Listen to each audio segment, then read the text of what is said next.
There is a specific, suffocating brand of tragedy reserved for the woman who acts as the silent architect of her husband's success, only to be treated like scaffolding once the building is complete. For a decade, I poured the entirety of my brilliance, my youth, and my professional capital into constructing an empire for a man who eventually decided I was no longer shiny enough to stand in the penthouse I had built. I was Audrey, a high-level marketing executive who had sacrificed a meteoric corporate climb to breathe life into the dying lungs of my husband Marcus's real estate development firm. I spent years in the shadows, working grueling 80-hour weeks, leveraging my elite industry contacts, and designing the razor-sharp pitches that ultimately transformed his impending bankruptcy into a $100 million behemoth. I believed, with the naive, foolish devotion of a loving wife, that we were forging a dynasty together. I thought I was his equal, his anchor, and his greatest asset. I never suspected that while I was busy securing the structural integrity of our future, he was busy measuring the drapes for his new, younger replacement. But Marcus made a fatal, catastrophic miscalculation driven by his own bloated narcissism. He thought he could quietly discard me and walk away with the keys to the kingdom. He completely forgot that to protect him from his early financial incompetence, I was the one who had filed the original incorporation papers, and I still owned the ground the kingdom was built on. The shift in our marriage didn't happen overnight. It was a slow, agonizing erosion fueled by a massive influx of wealth. As the millions began to roll in and Marcus's face started appearing on the covers of local business journals, the grateful, humble man I had married began to mutate. His ego inflated to grotesque proportions. He stopped asking for my strategic advice, claiming he had finally found his rhythm and didn't need me micromanaging his vision. He began treating me not as his co-founder, but as a nostalgic relic of his struggle era, a reminder of a time when he was a failure. Then came Mia. Mia was a 24-year-old, hyper-ambitious secretary Marcus hired to manage his expanding portfolio. She had a master's degree in flattery and a minor in manipulation. From the moment she stepped into the corporate office, she fed Marcus a continuous, intoxicating diet of pure adulation. She looked at him as if he were a self-made god, entirely erasing the decade of sweat equity I had invested. Marcus, drunk on his own sudden prestige, ate it up. He started working late, taking weekend, scouting trips, and completely shutting me out of the company's day-to-day operations. I ignored the red flags because I was exhausted. I had spent 10 years carrying his weight, and I genuinely believed he was just navigating the stress of sudden corporate dominance. I trusted him. That trust shattered on a Tuesday afternoon.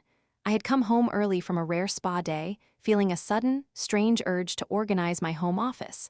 Marcus was supposedly in a zoning meeting downtown. I walked into the study and saw a document resting face down on the tray of our shared wireless printer. I flipped it over. It was a drafted divorce petition. The breath was violently punched from my lungs. The document outlined a narrative so deeply fabricated it made my stomach turn. Marcus's lawyers were preparing to frame me as an uninvolved, dependent housewife, whose primary contribution to the marriage was domestic maintenance. He was arguing for a grossly disproportionate division of assets, aiming to deny me any equity in the real estate firm entirely. Paralyzed by a cold, rising panic, I sat at his desk and opened his iPad, which was synced to his cloud messaging system. I bypassed the simple passcode I had set up for him years ago and opened his private texts. The messages were a nauseating, endless stream of digital betrayal.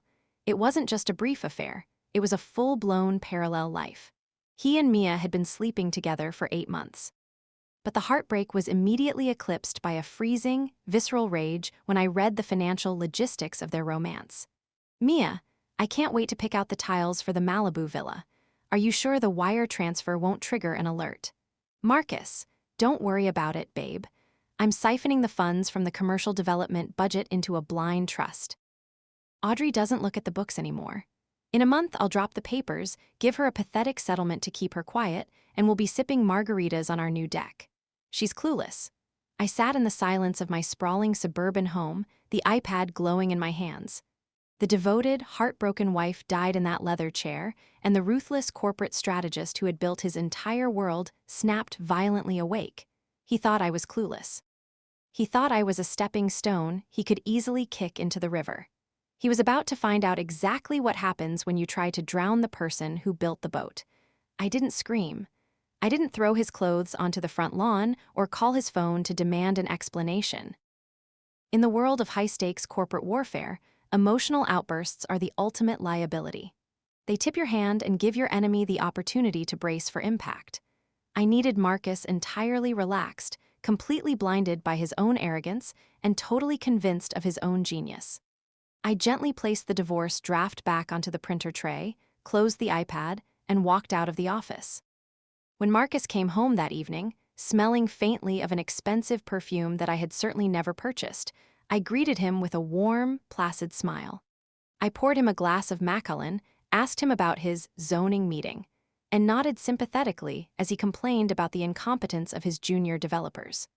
Over the next 3 weeks, I delivered a masterclass in psychological espionage. I played the role of the tired, disconnected housewife to absolute perfection. The more submissive and oblivious I acted, the bolder and sloppier Marcus became. He truly believed he had outsmarted me. Behind the scenes, however, I was operating with a terrifying, surgical precision.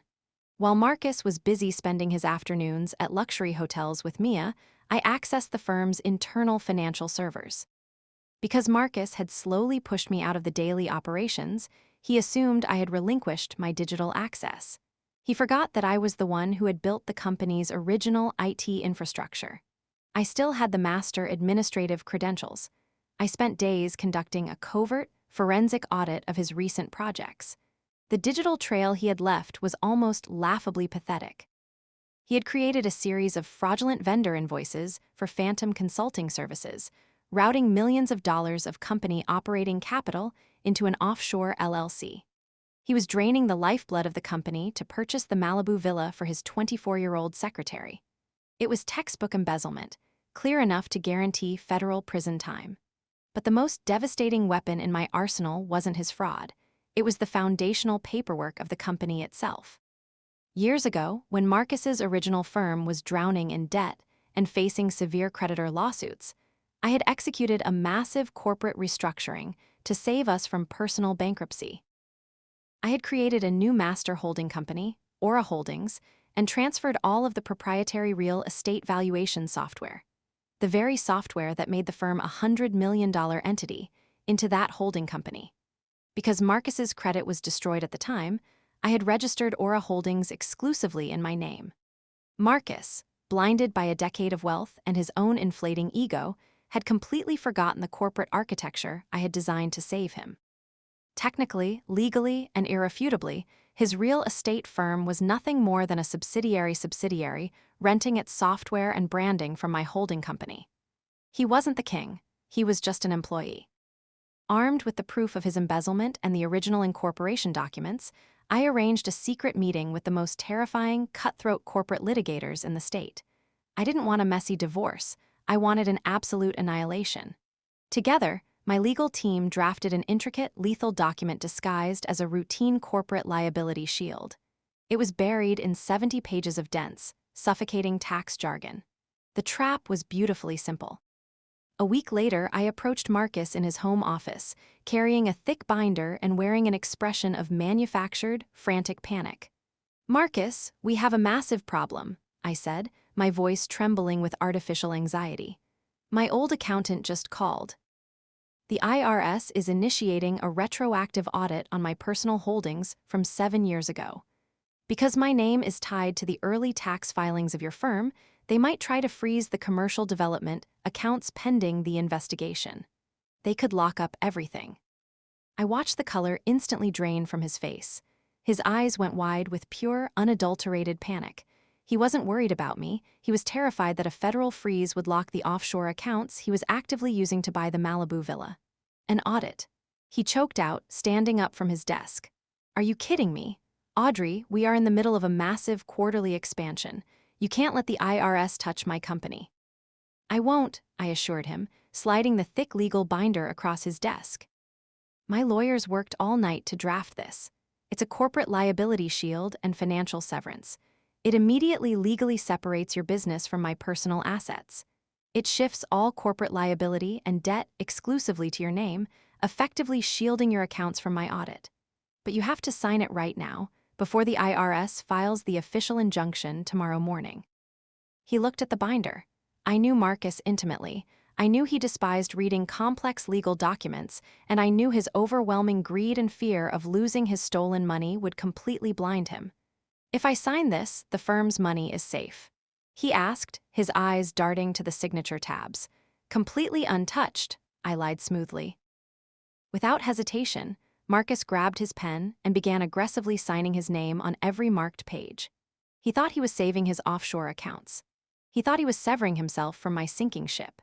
He had absolutely no idea that buried within those pages was an irrevocable admission of his financial embezzlement, a total forfeiture of his executive equity, and a clause that legally transferred the entirety of his personal assets to Aura Holdings as restitution for the stolen funds. He capped his pen, exhaled a massive sigh of relief, and looked at me with a patronizing, pitying smile. "Thank God we caught this, Audrey. Don't worry, I'll have my team look into your audit once my expansion is finalized." "Thank you, Marcus," I said, pulling the signed documents back toward me, my heart beating with the cold, steady rhythm of a metronome. "But I think the expansion is already complete." The morning of the quarterly board meeting arrived with a crisp, clear sky that perfectly mirrored my internal landscape. For weeks, Marcus had been hyping this specific meeting as the dawn of a new era for the firm. He had invited all of the major venture capitalists, the primary investors, and the senior executive team. His plan, which I had gleaned from his intercepted texts, was to announce a massive cash-out restructuring, officially promote Mia to vice president of operations, and, immediately following the meeting, serve me with the divorce papers he had drafted. He was preparing for a coronation. I arrived at the downtown glass skyscraper at 9:45 a.m., dressed not in the muted, conservative attire I typically wore to blend into the background, but in a razor-sharp, stark white Tom Ford suit. I wore a pair of stilettos that echoed against the marble lobby floors like the ticking of a bomb. Flanking me on either side were my 3 corporate litigators, carrying the sealed briefcases that held Marcus's absolute ruin. We bypassed the receptionist and took the private executive elevator directly to the 50th floor. Through the glass walls of the massive boardroom, I could see the scene unfolding exactly as I had anticipated. Marcus sat at the head of the long mahogany table, radiating an insufferable, cocky arrogance. He was gesturing widely, laughing with the lead investors, completely in his element. Seated directly to his right, wearing an incredibly inappropriate designer dress and a smug, proprietary smile, was Mia. She was already acting as if she owned the building, her hand resting brazenly on Marcus's arm in full view of the executive team. I waited until the room settled and Marcus stood up to begin his opening remarks. "Ladies and gentlemen," Marcus boomed, his voice echoing through the state-of-the-art sound system. "Thank you for joining me today. We are standing on the precipice of a monumental shift. For 10 years, I have poured my blood, sweat, and visionary genius into building this firm from the ground up. Today, we are not just announcing our quarterly profits. We are announcing a total corporate evolution that will secure my legacy and our financial dominance for decades to come. And I am thrilled to announce that stepping into a larger role to facilitate this growth will be my trusted associate, Mia." The heavy, soundproof double doors of the boardroom swung open. The entire room turned in unison. I stepped over the threshold, my white suit catching the harsh glare of the recessed lighting. The 3 terrifying men in dark suits stepped in behind me, closing the doors with a heavy, final thud. The reaction was instantaneous. The investors, many of whom I had personally courted and secured years ago, looked stunned but intrigued. Mia's smug smile instantly vanished, replaced by a look of sharp, nervous confusion. But it was Marcus's reaction that was truly a masterpiece. He froze mid-sentence, his jaw unhinging, his eyes widening as if a ghost had just walked into his sanctuary. The blood completely drained from his face, turning him the color of wet ash. "Audrey," he stammered, his confident baritone cracking into a high, pathetic pitch. What are you doing here? This is a closed executive meeting. You need to leave." "I have every right to be here, Marcus," I said, my voice carrying a terrifying, icy calm that commanded the absolute attention of every billionaire in the room. I walked slowly toward the center of the table. Because a corporate evolution is exactly what we are here to discuss. Though I suspect my version differs significantly from yours.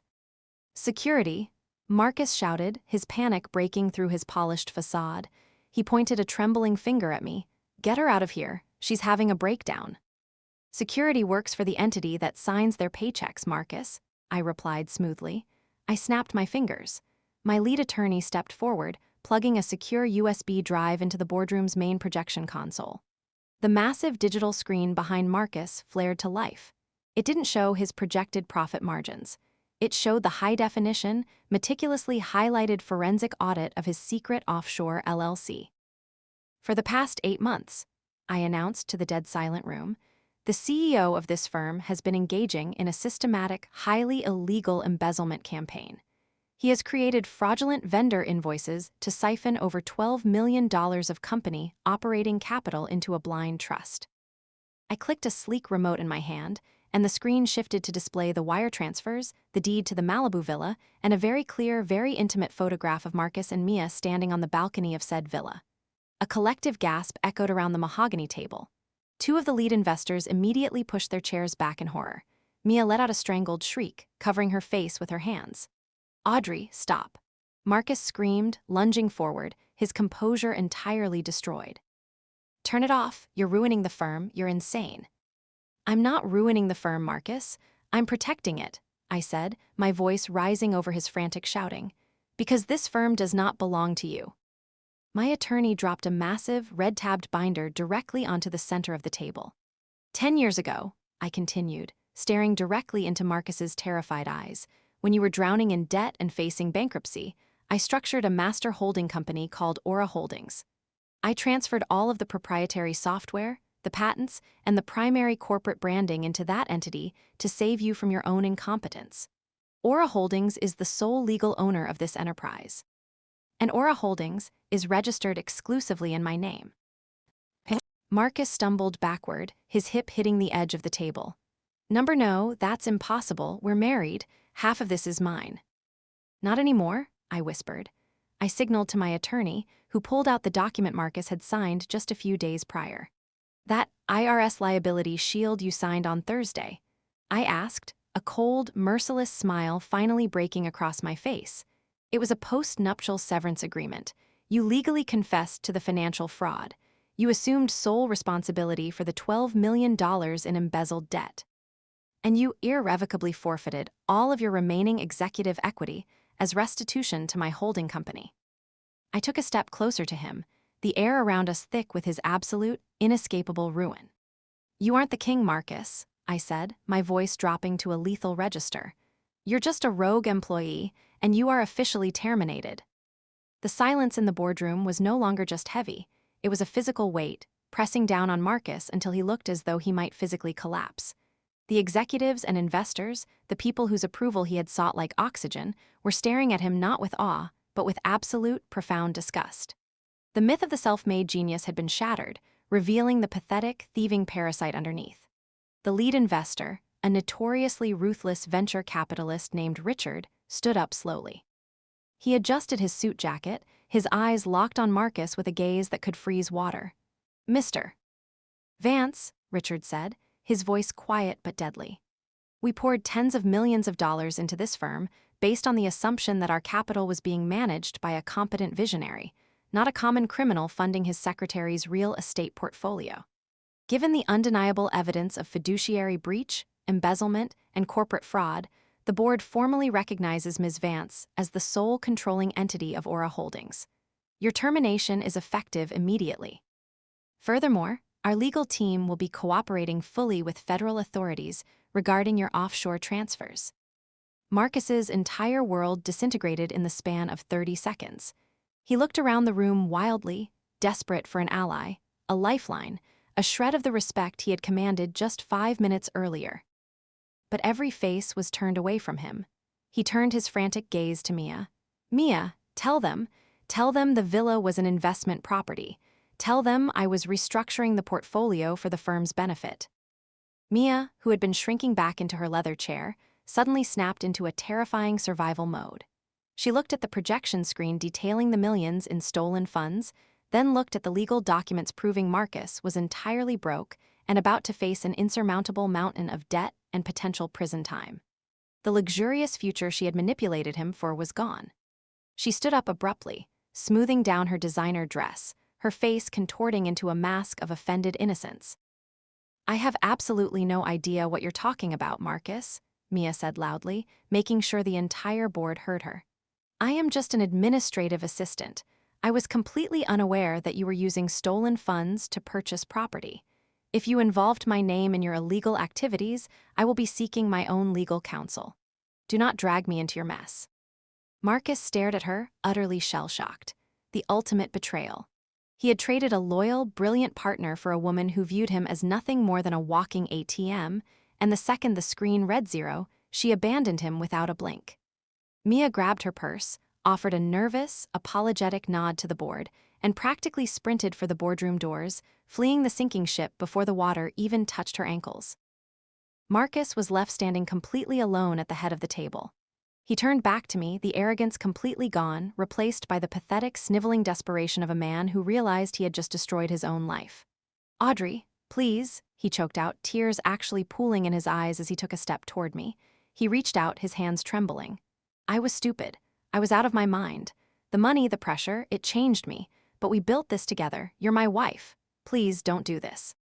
I'll sign whatever you want. I'll give the villa back, just don't let them press charges. Don't take everything." I stood perfectly still, looking at him. I searched my chest for the heartbreak, the grief, or even a flicker of the love I had carried for him for a decade, but there was nothing.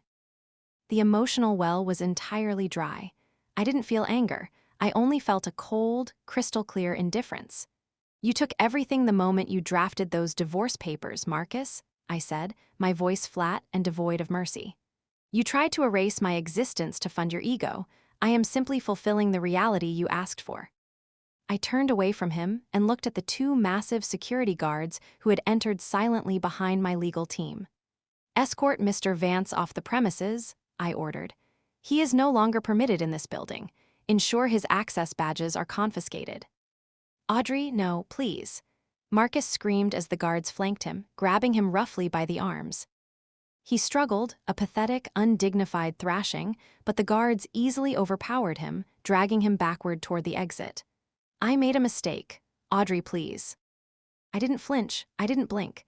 I simply turned my back on him and walked over to the head of the table, taking the seat he had just vacated. The heavy double doors slammed shut, cutting off his frantic begging and plunging the boardroom back into a stunned silence. I looked around the table at the investors and executives. "Gentlemen," I said, pulling the quarterly reports toward me, my voice steady and commanding. "I apologize for the theatrical interruption. Now that we have excised the rot from our foundation, let's discuss the actual future of this company. The commercial expansion in the Pacific Northwest requires immediate reallocation of funds, and I intend to spearhead the negotiations personally." The boardroom shifted. Laptops opened. The board members leaned forward, no longer looking at the shadow behind the man, but at the brilliant, undeniable force sitting at the head of the table. The king was dead, and the architect had finally taken her throne. The transition from a shadow partner to the official CEO of a $100 million real estate empire was not a struggle. It was an unleashing. Without Marcus's bloated ego, reckless spending, and constant need for validation draining the company's resources, Aura Holdings didn't just recover, it skyrocketed. Under my direct leadership, we streamlined operations, finalized the Pacific Northwest commercial expansion ahead of schedule, and secured international development contracts that Marcus could never have dreamed of negotiating. My personal life underwent a similarly beautiful renovation. I finalized the divorce with lethal efficiency. Because Marcus was drowning in corporate debt and facing severe legal penalties for his fraud, he couldn't afford to fight me in court. I stripped him of everything, exactly as he had planned to do to me. I sold the stifling suburban house that held the ghost of our marriage and purchased a breathtaking, ultra-modern penthouse overlooking the city's skyline. I filled my life with art I loved, travel I had previously put off, and a circle of brilliant, genuine peers who respected my intellect rather than feeling threatened by it. I had spent 10 years playing a supporting character in my own life. Now, I was the undeniable lead. 8 months after the boardroom coup, I was leaving a high-end French restaurant downtown after a successful dinner with a prospective international investor. It was a crisp, clear evening, the city lights reflecting off the damp pavement. As I waited under the restaurant's awning for my driver to bring the car around, a voice called out from the sidewalk, "Audrey." I turned. Standing a few feet away, holding a stack of cheap, glossy promotional flyers for a low-rent apartment complex, was Marcus. The physical deterioration was staggering. The custom-tailored suits and the expensive haircuts were gone. He was wearing a slightly frayed, off-the-rack blazer that hung loosely on his shoulders. He looked aged, haggard, and thoroughly defeated. The federal investigations had bankrupted him entirely. He had clearly been reduced to hustling tourists and desperate renters as a low-level leasing agent just to survive. He stepped forward, his eyes searching mine with a pathetic, desperate hope. He saw the immaculate designer coat I wore, the effortless confidence in my posture, and the clear, undeniable reality that I had not only survived without him, but I had flourished. "Audrey, you look incredible," he stammered, his hands nervously clutching the flyers. "I've been trying to reach you. I wanted to apologize. Properly, I lost everything. Mia left, the feds took what was left of my accounts. I'm working on commission just to pay rent. Please, I just need a moment, just a chance to explain." He wanted a reaction. He wanted me to yell at him, to gloat, or to show some sign that his betrayal still mattered to me. He wanted to believe that he still held some emotional significance in my universe. I looked at him, truly looked at the man I had once given up my entire life for, and I felt absolutely nothing. The well was completely dry. My black car pulled up to the curb, the driver stepping out to open the rear door. I didn't offer Marcus a smile, a scowl, or a single word of forgiveness. I simply looked at him with the polite, empty indifference one gives to a stranger blocking the sidewalk. I stepped into the back of the car, the heavy door closing behind me with a solid, satisfying thud. As the car pulled away, merging smoothly into the vibrant, glowing traffic of the city I now owned, I didn't look back. He was a closed chapter, a bad investment I had finally written off. A valuable lesson for the listener. If there is one profound, echoing truth to take away from Audrey's journey, it is this: never shrink your brilliance to inflate someone else's ego. For a decade, Audrey believed that true partnership meant sacrifice. She mistakenly thought that by hiding her genius, managing her husband's insecurities, and letting him take the credit for her hard work, she was securing his love and their future. But when you build a foundation for someone who only loves the view, they will eventually try to push you off the ledge so they can enjoy it alone. A parasite does not respect the host it feeds on. It only resents the host when the resources threaten to run dry. Society often conditions us to believe that we must be the silent strength behind our partners, enduring disrespect and minimizing our own potential to keep the peace. But true empowerment is realizing that you do not have to be the invisible scaffolding for someone else's life. Do not let your intellect, your grit, or your loyalty be the fuel for someone else's arrogance. True partnership requires equality, not erasure. If you find yourself constantly pouring your energy into someone who takes the credit while leaving you in the shadows, have the courage to audit your life. Reclaim your assets. Step out of the background. And remember, if you are strong enough to build the empire, you are more than capable of sitting on the throne yourself.